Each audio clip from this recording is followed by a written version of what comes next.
Hi, this is Dennis with Second Chance Tackle. Today we're going to take on a reel restoration to see if we can make this one work.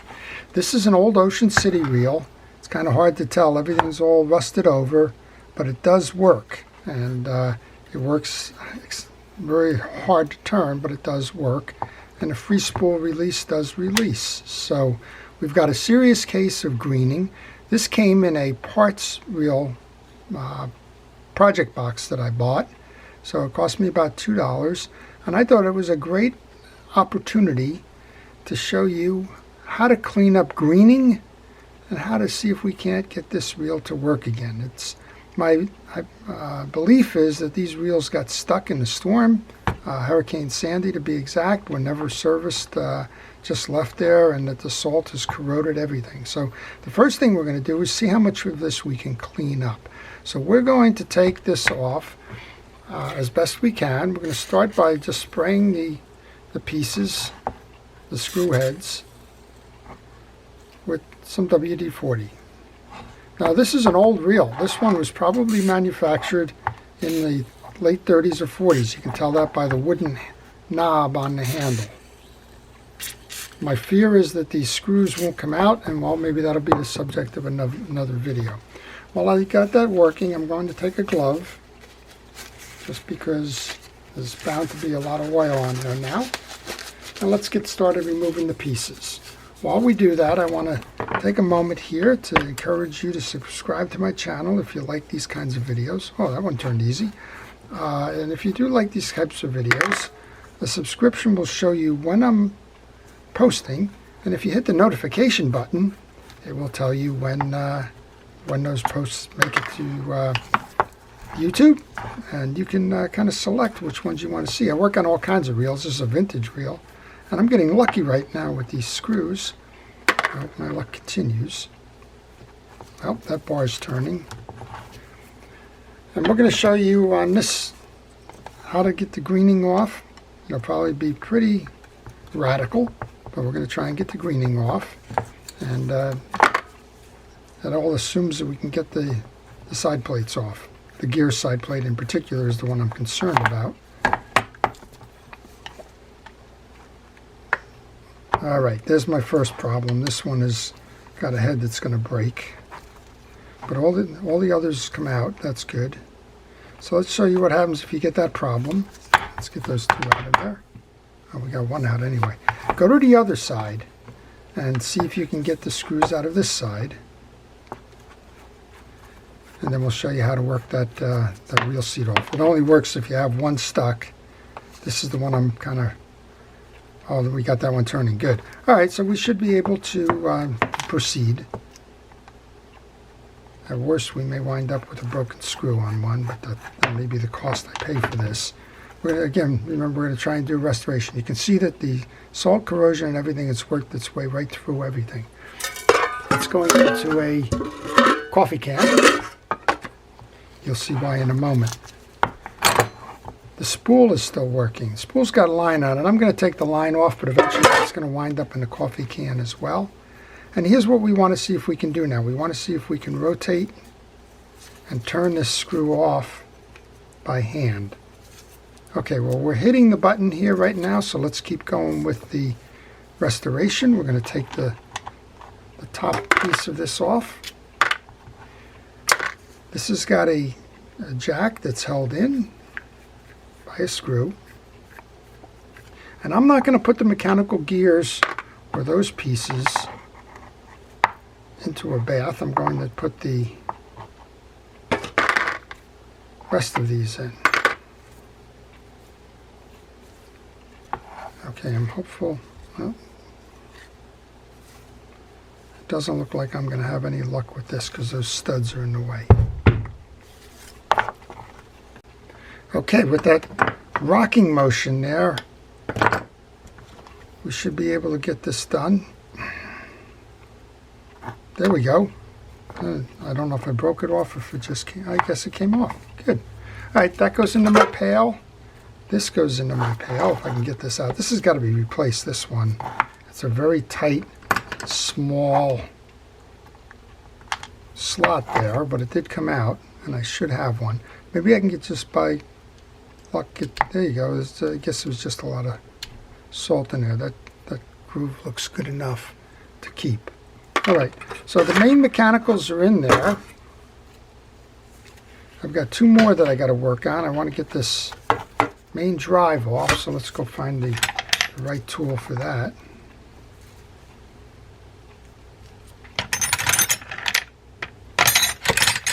It's always good to have a variety of wrenches on your desk so that you can work with these.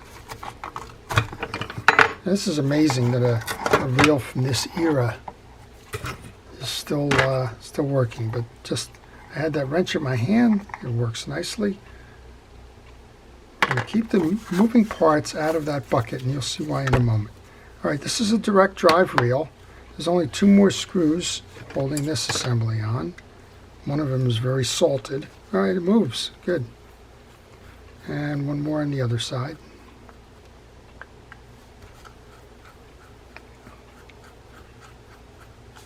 And that whole drive assembly can come out now. So this is direct drive. This is basically how it works. There's nothing significant going on there. And that'll stay off to the side. I'm going to put the bridge post in there, although I'm not going to put the main gear in.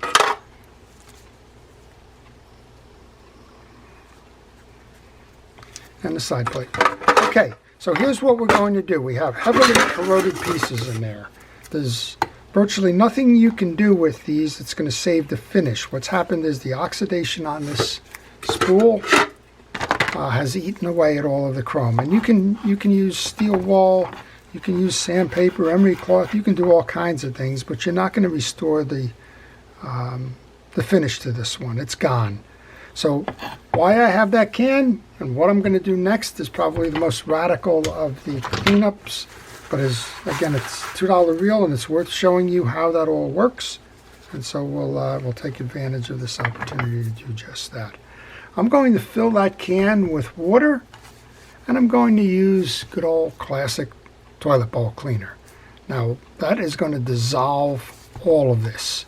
Not only is it going to dissolve that, it's going to take most of the flaking finish off of it as well. I suspect when I get done with this, the only thing we're going to see is brass. But if it's just seeing brass and restoring a reel versus not being able to work on the reel, well, my choice is going to be to give it a second chance all the time. So I'm going to remove the line. We're going to stop the camera. I'm going to remove the line. Probably cover the pieces with this in there. Cover the pieces with water. A good shot of toilet bowl cleaner. You don't need the whole container, that's for sure. And why is this going to work? Well, if you read on the back here, somewhere in here, it's going to say in the contents, there it is, contains sulfuric acid, right? So you're either going to find hydrochloric acid or sulfuric acid in toilet bowl cleaner. That acid is going to take care of all of this. So we'll come back with the results. We'll pick it up from there in terms of rebuilding this fishing reel. So the parts that I could clean with the toilet bowl cleaner bath came out pretty nice. Now, if the chrome was still hanging on firm, that wasn't going to affect it. But you'll notice all of the greening is gone. And in some cases where it was just totally oxidized, we're down to the brass. And that's a little bit more apparent on the reel seat or the reel foot. And interestingly enough, with all that gone, we can see that this is a Seal Beach. That's the model of it. It was Ocean City Manufacturing, Philadelphia, made in the USA. All of that visible because of the cleaning. Well, the interior parts I worked by hand. I didn't want to risk the gearing or anything like that being a problem. So now it's just one more piece of cleanup here, and then it'll be time to move on. So I was spending time with these side plates in the cleaner. I want to protect that now, and I'm going to use a pen rod and reel cleaner. It's both a cleaner and a wax, and as I'm applying that to this side, notice that there's a kind of a green teal underneath this. And when I got all of the grease and that out of the way, I noticed that's most likely epoxy holding in what probably was a loose ring. So that may have an effect on the reel, or maybe not. We're going to find out. Hopefully not. And then on this one, I'm going to do the outside here. There's a couple of springs I've left in the holes there, so I don't want to risk going too far with this cleaner and spilling those springs out to pop somewhere. We'll take a little bit better cleanup if needed when we rebuild that side plate there. Okay, so I've pretty much gotten rid of all the dirt, all the grease, all the grime, the greening on the corrosion. And as I mentioned, we had done that with the bath of toilet bowl cleaner. And why toilet bowl cleaner? Well, depending on the brand that you get, you're either going to find sulfuric acid, which we did in this one, or you're going to find hydrochloric acid. Either way, please take caution if you're using it. Wear gloves when you're doing that. Wear gloves when you rinse, and rinse thoroughly just to avoid any skin rashes or other things that might happen if you were using your bare hands or if something had touched you. All right, well, I feel better about that now. I took all of the screws out that we saw were green, and I've just flooded them with some penetrating oil so that they don't stick on the way back in. And I've got the two bars. They cleaned up nicely on the bars, but we still have to install that reel seat. So I'm going to take the reel seat now. I'm going to use those small screws. There are different sets of screws, and that's something you should be paying attention to when you go ahead and take a reel for rebuild. So the first set is a smaller set. We're going to start by aligning. I like to use a pick to do my alignment. If you line one up, generally you can get the others as you start those screws. So we'll just put one in the hole there, and we'll come over and we'll start this one. See, it actually worked. Gee. All right, put one on the other side. There's two different sides of reel seat screws. One plate is a little bit wider than the other. The gear side plate is wider. So if you are doing this, make sure that you identify the ones like I have. I separated the pieces out here so that we don't have different size screws there. All right, put that third one in here. There's a little bit of greening still on the top of that one. I think just to be good about it here. We're not even sure this reel is going to work, but if it did, it's going to have a second chance, and it's just wonderful. I got the greening off of that with a piece of steel wool. Just a flat-bladed screwdriver now. Tighten up the rest of these. All right, so that side plate is. And remember, we took this off because we had to wrestle with that one screw on this side. Here's your spool again. That cleaned up beautifully. It's going to be hard to tell this reel from the one that we started with because of the cleaning that was done here. That click tongue is frozen in place. There's nothing we're going to be able to do about that, and we're not going to even wrestle it. All right, here's your spring setups. You have two springs for the jack to push down. We have two springs that are going to load the pinion gear and the collar or the yoke. So we'll start there. I'm going to put a little bit of grease onto the pinion gear. This gear, I'm sure, has not seen grease in quite some time. Folks will ask me about the grease. I'm using Penn Precision Reel Grease, the blue grease. I use it on pretty much every reel that I service. I don't find much difference between the different greases. If you do, of course, you're welcome to try and use something different. I want to get a little bit of grease onto the shaft here. That's going to be mounting the little collar and the piece for the yoke that's going to go with the spool. You'll notice the cross hatch on this piece. There's two slots, and they correspond with the studs on the reel. So when you go to put this together, it's gear, flat side, on, and now there's a collar below.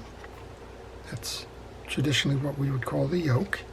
And then all of this is going to mount on top of the two springs and the post in the side case, just like that. Okay, next up then, I love this. You rarely see this at all anymore. Look at that. They actually stamped top on this. Now there's an offset on that, right? There's kind of looks like a bent up letter S, but one side says top, and they actually tell you how to do it. Those two go over the studs as well. You hold your trip lever here. You go in and get that screw. Oh, wrong screw.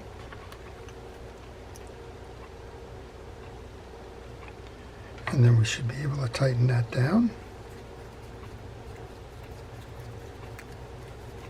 I'm just wondering if I put this in too early. I probably did. Let's go ahead and take that back out. No harm, no foul, but I believe I took this off before I took the bridge off. So we're going to go put the bridge in first. You can kind of leave the rest of it there, I think. No, just for safety's sake. We'll show it to you again. Here's your bridge. This one, it makes me question the design. There's no clip ring or anything up top here to hold the main gear in. This is your main gear. Simply slides over to the top. And when I see something like that, I wonder, so for example, if you're using an ambassador reel, or you're working on an ambassador reel, most of the time you're going to find there's a C-clip holding that gear assembly onto the gear post. Well, that's not the case with this one. And I was just wondering, well, what's holding it all in? And I think the answer is the side plate is what's holding this assembly in. And that's kind of going to be what it is. Now I'm going to put that bridge in. Again, I'm guessing it goes in before, so it looks like we'll have the clearance. There's 2 bridge screws. Let's go ahead and put those in. So if you have questions, if maybe you're working on an old reel like this and you have questions about them, maybe even something like, when was this one made, right? Well, I'm guessing the Seal Beach reel was made in the late 30s or early 40s based on the wooden handle knob. But I actually have a catalog. I have a book that's pretty much a definitive book. I got it through Orca on Ocean City reels. And I could probably look that up for you. I'm going to look it up myself now that I've got my curiosity stirred again. We're going to put that assembly back on now. Hold your trip lever in. Go ahead and get the screw for the trip lever. We're not going to be far away from seeing whether we got this one back and given a second chance. Make sure now when you have that screw attached that it's tightened all the way down. And then if you pull that, this should pull the whole assembly back in. And now you want to just back it off a little bit. There we go. And that's how this should work. That'll pull that off of the spool and will enable the free spool. I like to leave it in free spool when I go to reinstall the case. We've got a little bit of grease. We'll put a little bit more on here. That'll facilitate the pinion gear moving off the spool a little bit easier. And back to, if you have any questions, if you do, please leave them in the comments section. I do try to do my best to answer questions in that forum section there. Try to get to all of them. I've worked on an awful lot of reels, and actually I got a comment this morning from some fella down in Australia. Said, I can't believe the reels that you've worked on and how many of them I've had and I've needed guidance on, and thank you. Well, I can also use me as a resource if I can answer a question on one of those reels. Maybe you're working on one and you're not quite sure about the orientation or the like. I'll be happy to try and assist there. All right, we're going to use the pick again to line this side up. We're going to go for the middle screw, see if we can't get that one in. That was the one that was giving us the trouble earlier. I've taken the time to clean the threads on these and to clean the slot in the screw, and we've oiled them now so it shouldn't stick the next time. Of course, the next time might be 30 years from now, just like probably the last time this one was worked on. And with those in now, I can go ahead and trip that lever back. 2 more screws here. Maybe you have a reel like this. Maybe it was your dad's or your grandfather's or your grandmother's or your mom's, whatever. If you are interested in having that reel serviced, if you contact me by email, I'll be happy to provide you with the service and repair information, and maybe you can give that reel a second chance as well. I just got a request in the other day. Somebody was working through a closet and found a reel that's been sitting there an awful long time, and they had asked me if I could service that for them because, well, it belongs to a relative and they have a fond memory of it. Okay, if we didn't grease that shaft, if this was a normal service, you could put oil in there. This is an oil cap. And this is almost the end of the line here. We want to put that nut back on. Go ahead and tighten that down. Hold the handle on. Moment of truth. Look at that. got a little bit of a click, click, click. That's this, the spring over here, I'm thinking. Not sure if I can move that out. I think that's stuck. But, oh, there you go. It went away. Just like that. This is a free spool now, so the handle shouldn't turn. Well, we've got to go adjust that. We have to adjust because this should not turn when this is spinning.